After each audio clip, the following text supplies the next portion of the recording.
Hello guys, welcome to my channel. তো আর একটা নতুন ভিডিওতে আপনাদের স্বাগতম। ভিডিওটা হলো যে ডিজে অরুণের দোকানে এত ঝামেলা হচ্ছে কেন। হ্যাঁ গাইস, তোমাদেরকে এবারে বলবো যে ডিজে অরুণের দোকানে এত ঝামেলা হচ্ছে কেন, ঝামেলার মূল কারণটা কি।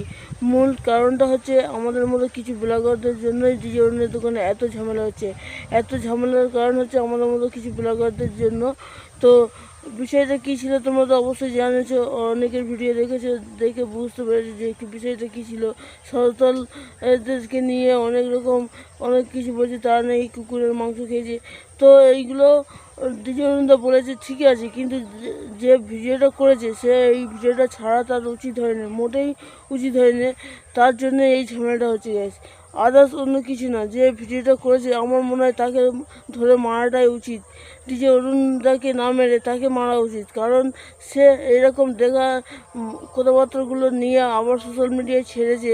তাহলে দোষটা কার হলো গাইস? ডিজে অরুণদার হলো নাকি যে ভিডিও করে ছেড়েছে তার হলো? আমার তো মনে হয় যে ভিডিওটা করে ছেড়েছে যে আমাদের মতো এই ব্লগারদেরই দোষ।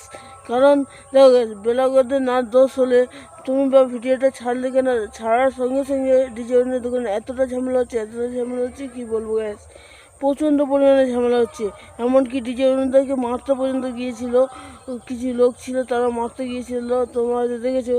দেখো guys, এতটা পরিমাণে বাজে বাজে ভাষা দিচ্ছিল, বাজে বাজে কথাবার্তা বলছিল ডিজে অরুণদাকে।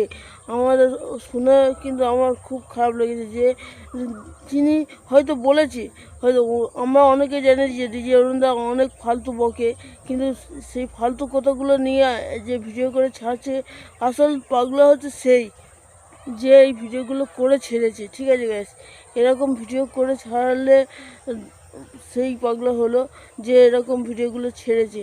ডিজে অরুণদাকে আর কি বলবো গ্যাস, ডিজে অরুণদারও ভুল আছে, উনি কথাবার্তাগুলো একটু ভালোভাবে বলতে পারতেন।